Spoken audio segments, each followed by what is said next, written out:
Hi friends, கோதுமை துள்ளி செய்யலாம் வாங்க. ஒரு பாத்திரத்தில் நெய்யை ஊற்றி பட்டை, ஏலக்காய் இதை போட்டு நல்லா பொன்னிறமாக வறுத்ததும் 1 லிட்ரு தண்ணியை அதில் ஆட் பண்ணிவிடுங்க.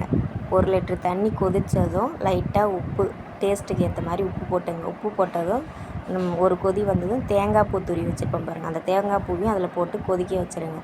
தட்டு போட்டு மூடி கொதிக்க வச்சதும் அந்த தேங்காய் பாலெல்லாம் அதில் இறங்கிடும். அந்த பால் இறங்கின உடனே அந்த ஒரு மாதிரி புகையாக நம்ம தட்டு போட்டு மூடி வச்சுருக்கிறதுல லைட்டாக அந்த ஆவி அடிக்கும். தேங்காய் பால் இறங்கின உடனே நம்ம ரவா 1/2 கிலோ ரவா வச்சுருப்போம் பாருங்கள், அந்த ரவாவை எடுத்து கைப்படாமல் கட்டி விழாமல் நம்ம நல்லா அந்த ரவாவை கொட்டி கிண்டிகிட்டே இருக்கணும். கிண்டிகிட்டே இருந்த பிறகு நம்ம டேஸ்ட்டுக்கு ஏற்ற மாதிரி அதில் நம்ம சீனி 1/2 கிலோவுக்கு நாங்கள் 1.5 டம்ளர் போட்டுக்கிட்டோம். எங்களுக்கு இனிப்பு அதிகமாக வேணாம் அப்படின்னு சொல்லிவிட்டு நாங்கள் இனிப்பு கம்மி பண்ணி போட்டுக்கிட்டோம்.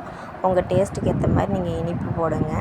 இனிப்பு போட்டு நல்லா நம்ம கிண்டிகிட்டே இருக்கும்போது அது கட்டியாக செஞ்சு குழந்தைங்களுக்கு கொடுத்து பாருங்கள், சூப்பராக விரும்பி சாப்பிடுவாங்க. கோதுமை மாவு சாப்பிடாத குழந்தைங்களுக்கு நீங்கள் இதை மாதிரி டிஃப்ரெண்ட்டாக ட்ரை பண்ணி கொடுக்கும்போது அந்த குழந்தைங்க அதை விரும்பி நல்லா சாப்பிடுவாங்க.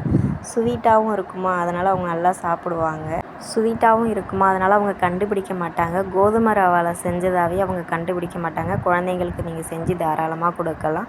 நல்லா கிண்டி விடுங்க. ஜீனி போட்டிருக்கோம்ல, அதெல்லாம் கீழே அடி பிடிக்காமல் மூடி வச்சு திருப்பி நம்ம கிண்டி ஓப்பன் பண்ணிவிட்டு திருப்பி ஒரு 2-3 வாட்டி அது மாதிரி செஞ்சுட்டு தம்மு போட ஆரம்பிச்சிடலாம். நம்ம லாஸ்ட்டாக தம்மு போட்டு ஓப்பன் பண்ணி பார்த்தோம்னா அது நல்ல சூப்பராக பொல பொலன்னு இருக்கும். நமக்கு அந்த கோதுமை ரவா நல்லாயிருக்கும், வெந்திருக்கும். நல்லா வெந்து நமக்கு சூப்பராகவும் இருக்கும். சாப்பிட்றதுக்கு குழந்தைங்க கண்டே பிடிக்க மாட்டாங்க, இது கோதுமை ரவாவில் செஞ்சதுனால அப்படின்னு.